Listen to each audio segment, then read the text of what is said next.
Yes, good morning student. Let's start the next topic of theory of demand. अब theory of demand कर रहे थे तो theory of demand में जो next topic है after the determinants of demand, after the demand function, our next topic is law of demand. We will discuss about the law of demand in our today's class. जो हमारी आज की class है उसमें हम law of demand पे discuss करेंगे. What is law of demand? First thing is that कि जो लॉ ऑफ डिमांड है वो होता क्या है. जब भी हम लॉ ऑफ डिमांड को डिफाइन करेंगे तो आप जब अपनी बुक में देखोगे, आप कहीं भी लॉ ऑफ डिमांड की जब आप डेफिनेशन को देखते हो तो वहां पे हमें एक चीज मिलती है, when other things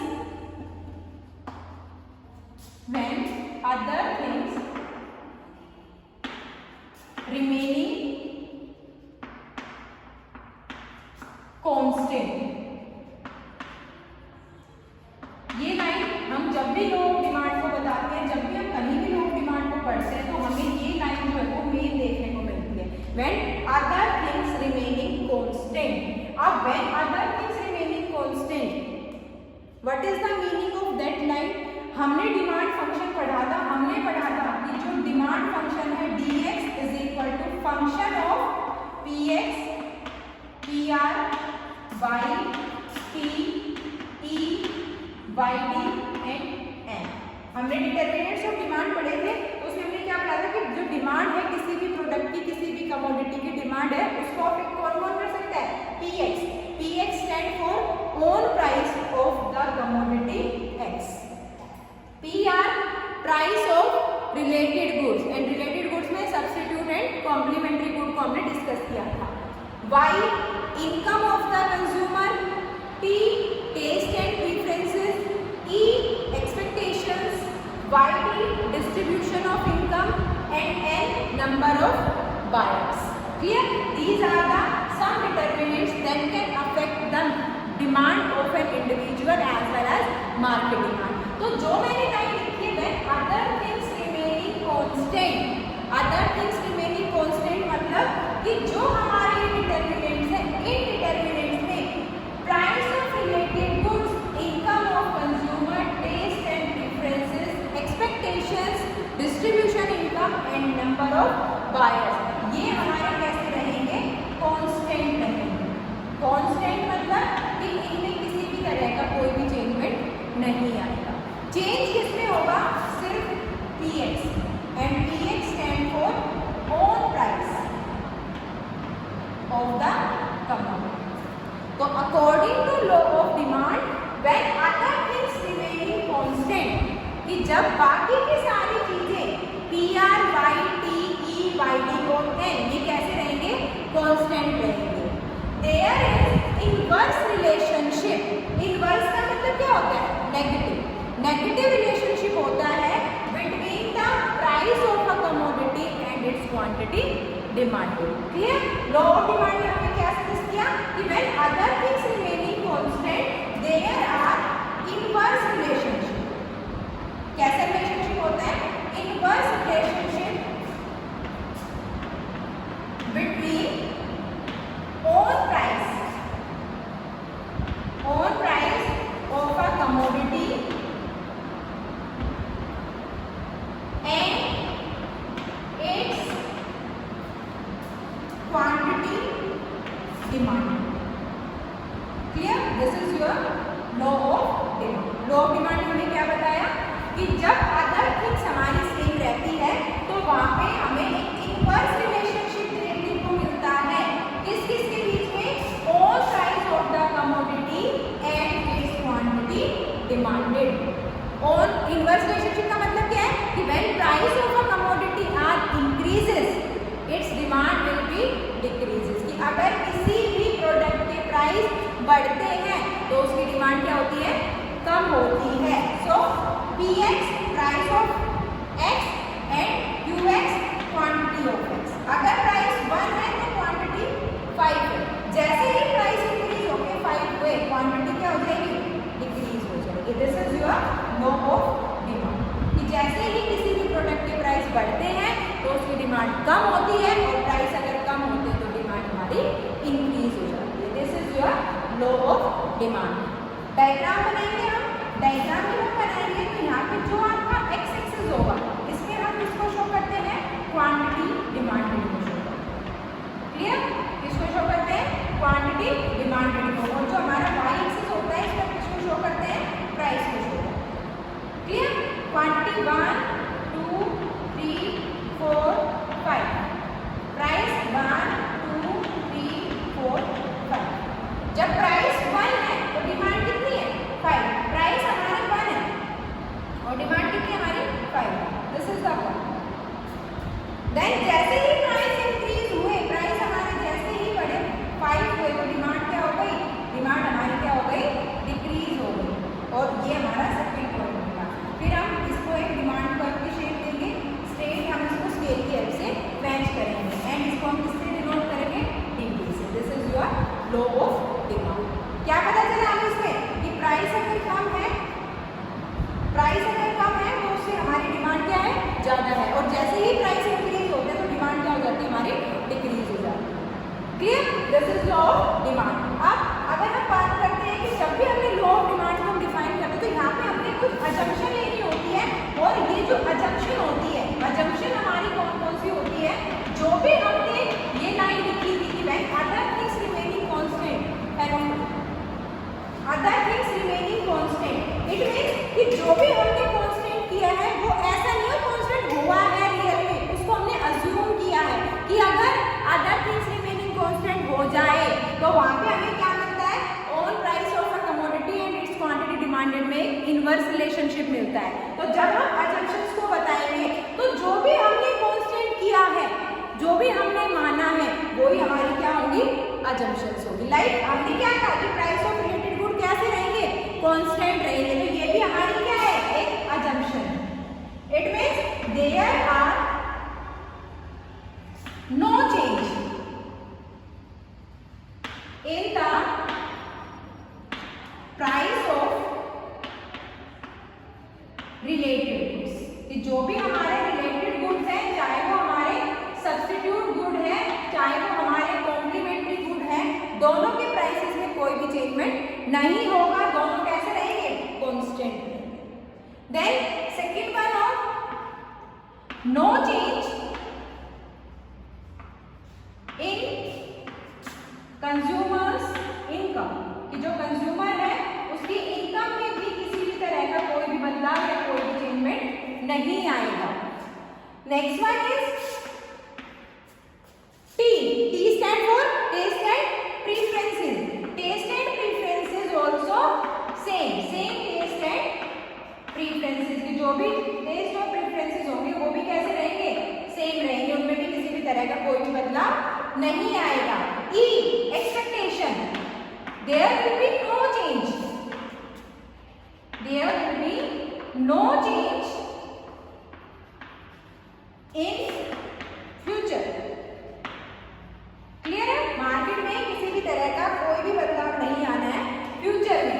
distribution of income will be same and number of buyers will be also same. These are the assumptions of law of demand. Law of demand को जब भी हम डिफाइन करते हैं and other things remaining constant, there are an inverse relationship between all price of the commodity and its quantity demanded. When price are increases, demand will be also decreases, and when prices are decreases, demand will be increases. जब भी हमने इसको define किया इसमें हमें अपनी कुछ assumptions लेनी पड़ती है, और assumption में हम अपनी other things remaining constant वाली लाइन को डिफाइन करेंगे। There are no change in the price of related goods, complementary goods as well as substitute goods. दोनों के प्राइस कैसे रहेंगे, सेम रहेंगे। Clear, no change in consumers income, consumer की income भी कैसी रहेगी, सेम रहेगी, उसमें भी किसी भी तरह का कोई भी चेंजमेंट नहीं आएगा। No change in taste and preferences, जो टेस्ट और प्रेफरेंस है वो भी कैसे हैं, सेम है, और वो भी कैसे रहेंगे, सेम ही रहेंगे। Next one is there will be no change in future. Future में मार्केट में कोई भी बदलाव नहीं आने वाला है, एक्सपेक्टेशन सेम रहेगी, ना बुलिश आएगी ना बुलिश आएगी, किसी भी तरह की एक्सपेक्टेशंस वहां पे नहीं है। Clear, no change in distribution of income, consumer ने जैसे भी अपनी इनकम को डिस्ट्रीब्यूट किया है वो फ्यूचर में भी वैसे ही करने वाला है, वो कोई भी उसमें बदलाव नहीं आएगा। And number of buyers will be also same, जो नंबर ऑफ बायर्स है वो भी कैसे रहेंगे, सेम रहेंगे। These are the some assumptions of law of demand. अब अजम्पशंस के साथ साथ हमारे कुछ एक्सेप्शंस भी आती है। एक्सेप्शंस का मतलब क्या होता है, ऐसी कंडीशंस जहां पे ये लॉ वर्क नहीं करता। मैंने अभी आपको बताया कि according to this law when prices are increases demand will be decreases. ये लॉ हमें क्या कहता है कि जैसे ही प्रोडक्ट के प्राइस इंक्रीज होते हैं तो उसकी डिमांड क्या हो जाती है, डिक्रीज हो जाती है। बट कुछ केसेस ऐसे होते हैं जिसमें ये पॉलिसी काम नहीं करती है, और जिन जिन केसेस में ये काम नहीं करती उसको हम क्या नाम देते हैं, exceptions of law of demand. कि ऐसी कौन कौन सी चीजें हैं जिसमें हमारा लॉ ऑफ डिमांड जो है वो काम नहीं करता। क्लियर? इसमें सबसे पहला पॉइंट हमारा क्या आता है, given goods. Given goods, yes. सबसे पहले बात करते हैं what are the given goods. Given goods कौन से होते हैं, जो बैड क्वालिटी प्रोडक्ट होते हैं, या ऐसे प्रोडक्ट जो घटिया क्वालिटी के होते हैं, जिसको क्वालिटी लेस प्रोडक्ट जो होते हैं। तो उस कंडीशन में हमारा लॉ ऑफ डिमांड वर्क नहीं करता। आप सब मार्केट जाते हो, आप देखते हो कि हर एक अच्छे शोरूम के सामने बाहर एक हमारी जो फुटपाथ पे होती है वहाँ पे एक शॉप लगी हुई होती है। उस शॉप पे हमारे सारे वही चीजें मिलती है जो हमें शोरूम के अंदर मिलनी है, लाइक आपकी जींस हो गई, आपकी टी शर्ट हो गई, सारी चीजें हमें वही मिलनी है। और शोरूम के कंपेरिजन में उसके रेट भी बहुत कम है। शोरूम में जहाँ वो पेंट आपको 2000 की दे रहा है, वो आपको 200 की पेंट अवेलेबल करा रहा है। तो according to law of demand आपको कहाँ जाना चाहिए, आपको फुटपाथ वाली शॉप पे जाना चाहिए। बट आप उसको अवॉइड करते हो और आप कहाँ जाते हो, आप शोरूम में जाते हो, मॉल में जाते हो, आप महंगी चीजें लाते हो। क्यों? लॉ ऑफ डिमांड ने तो ये कहा है कि जैसे ही प्राइस कम होंगे तो डिमांड बढ़ेगी। तो जब वो लोग 200-200 रुपये में पेंट दे रहे हैं तो लोग फिर भी वहाँ क्यों नहीं आ रहे हैं, मॉल में क्यों जा रहे हैं? क्योंकि वो जो प्रोडक्ट वहाँ पे सेल कर रहे हैं वो कैसे हैं, वो गिवन गुड्स है, वो बैड प्रोडक्ट है, वो बैड क्वालिटी प्रोडक्ट है, वो क्वालिटी नहीं दे रहे हैं। तो ऐसी कंडीशन में लॉ ऑफ डिमांड फेल हो जाता है। भले ही प्राइसेस कितने ही कम हो, डिमांड फिर भी उनकी कम ही रहती है, डिमांड प्राइसेस के अकॉर्डिंग घटती बढ़ती नहीं है। This is the first exception of law of demand, given goods. Clear? Second thing is ऐसी चीजें जो आपको कुछ हटके शो करेगी, यानी कि जब भी आप सोसाइटी में निकलोगे, जब भी आप लोगों के सामने आओगे तो वो चीज आपको कुछ अलग ही लुक देगी, जिसको हम क्या नाम देते हैं, आर्टिकल्स ऑफ डिस्टिंक्शन। ऐसी चीजें जो आपको एक अलग पहचान देती है, लाइक डायमंड, लग्जरी कार, ये चीजें क्या है, ये आपको एक मतलब रिच शो करती है लोगों के सामने। तो अब हम कहते हैं कि उसने डायमंड पहना है, भाई सस्ता तो आर्टिफिशियल ज्वेलरी है, फिर वो आर्टिफिशियल ज्वेलरी क्यों नहीं ले रहा according to law of demand, वो डायमंड क्यों ले रहा है? क्योंकि डायमंड उसको डिस्टिंक्ट करेगा, डिफरेंट करेगा अदर पीपल से। तो जो ऐसी चीजें होती हैं जो लोगों की एक अलग पहचान बनाती है, लोगों की पर्सनैलिटी को इम्प्रूव करती है, तो उस कंडीशन में भी जो हमारा लॉ ऑफ डिमांड है वो क्या हो जाता है, फेल हो जाता है। वहाँ पे वो चीजें कितनी ही महंगी रहे, फिर भी उनकी गाड़ियों की, लाइक लग्जरी गाड़ियाँ हैं, कितनी महंगी रहे, फिर अकॉर्डिंग टू रेट तो सबको मारुति लेनी चाहिए, 800 अल्टो गाड़ी लेनी चाहिए। क्यों लोग इतनी बड़ी बड़ी ऑडी गाड़ी लेते हैं, फॉर्च्यूनर लेते हैं, क्यों लेते हैं? लॉ ऑफ डिमांड ने तो ऐसा नहीं कहा। तो ये चीजें क्या है, ये आपको डिस्टिंक्ट करेगी, आपको डिफरेंट करेगी अदर पीपल से। तो ऐसे जो भी आर्टिकल्स होते हैं, ऐसी जो भी चीजें होती है, वहां पे हमारा जो लॉ ऑफ डिमांड है वो क्या हो जाता है, फेल हो जाता है। क्लियर? उसके बाद कुछ चीजें ऐसी होती हैं जो हमारी सोसाइटी के लिए हार्मफुल होती है। क्लियर? कुछ चीजें ऐसी होती है जो रीजन होती है सोशल इविल का। तो जो ऐसे प्रोडक्ट होते हैं उनकी जो मार्केट डिमांड है वो कितने ही उनके प्राइस हाई रहे, फिर भी डिमांड क्या रहती है, कम ही रहती है। लाइक ड्रग्स की हम बात करते हैं, ड्रग्स हमने सुना होगा, बट ड्रग्स कितना महंगा है। अब इस हिसाब से ड्रग्स है, जो भी हमारे ये वॉर इक्विपमेंट होते हैं, गन वगैरह होती है, ये है, तो ये महंगी महंगी आती है, फिर भी इनकी डिमांड ज़्यादा नहीं है। क्योंकि इससे क्या होता है, इससे सोशल अनरेस्ट अराइज होता है, इससे सोसाइटी में दिक्कत आ सकती है। तो भले ही इनके प्राइस कितने ही ज़्यादा रहे, फिर भी इनकी डिमांड उसके अकॉर्डिंग ज़्यादा नहीं हो सकती, इनकी डिमांड डिमांड क्या रहती है, लिमिटेड रह जाती है, और इस कंडीशन में भी जो आपका लॉ ऑफ डिमांड है वो क्या हो जाता है, फेल हो जाता है। Clear? Next one is necessary goods. जो भी आपके नेसेसरी प्रोडक्ट है उनकी कंडीशन में भी जो लॉ ऑफ डिमांड है वो आपका क्या हो जाता है, फेल हो जाता है। लाइक वाटर, वाटर आपके लिए बहुत जरूरी है पीने के लिए। पानी अगर महंगा हो जाए तो क्या आप पानी पीना छोड़ दोगे? तो ये खाना है, व्हीट राइस जो भी हम खाते हैं, तो इनके लिए हाँ हम इनका कंजप्शन थोड़ा कम कर सकते हैं, बट इनकी डिमांड को हम पूरी तरह से नेग्लेक्ट नहीं कर सकते हैं। तो जो भी चीजें हमारे लिए फूड, क्लोथ, शेल्टर जो जरूरी है, इन कंडीशन में भी लॉ ऑफ डिमांड आपका अप्लाई नहीं होता है, वो भी क्या हो जाता है, वो फेल हो जाता है। क्लियर? क्योंकि यहाँ पे अगर हम उसको नहीं खरीदेंगे तो हम जी नहीं पाएंगे, तो कितने ही महंगे हो जाए फिर भी हमें उनकी डिमांड लेनी ही लेनी पड़ेगी। हम उनको according to law of demand महंगा होने पे छोड़ नहीं सकते हैं। Clear? Next one is, last one is natural product. ऐसे प्रोडक्ट जो टोटली नेचर पे डिपेंड है, लाइक हमारा एग्रीकल्चर हो गया, व्हीट का प्रोडक्शन हो गया। अब व्हीट का प्रोडक्शन है, नेचर पे डिपेंड है। अगर बारिश अच्छी नहीं हुई, मौसम खराब हो गया, तो व्हीट की फसल डिस्ट्रॉय हो गई। अब फसल डिस्ट्रॉय हो गई, फसल जो खत्म हो गई पूरी तरह से, और लोग व्हीट की डिमांड कर रहे हैं बहुत ज्यादा। कितने ही प्राइस बढ़ा लो, जो प्रोडक्ट ही नहीं है, जो प्रोडक्शन ही नहीं है, तो कितने ही प्राइस ज्यादा चले जाए, हम उसकी जो डिमांड है या उसकी जो भी क्वांटिटी डिमांड है उस पर कोई भी इफेक्ट वहां पे नहीं पड़ेगा। क्लियर? ये क्या है, ये सब आपके कुछ एक्सेप्शंस हैं जो आपकी लॉ ऑफ डिमांड पे अप्लाई नहीं होते। Given goods, article of destination, social legal things, जो भी सामाजिक बुराई को लेके आती है, necessary goods as well as nature dependent goods, जो नेचर से ही हमें मिलते हैं।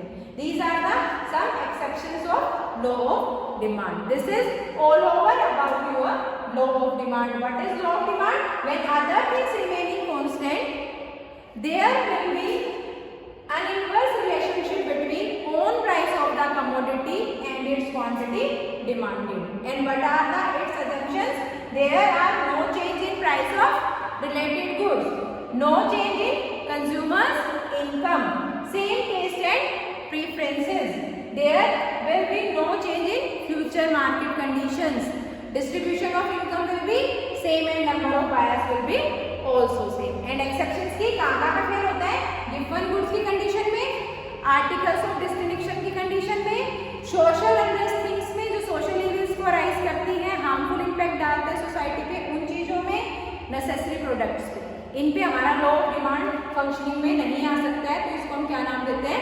Exceptions of law of demand. This is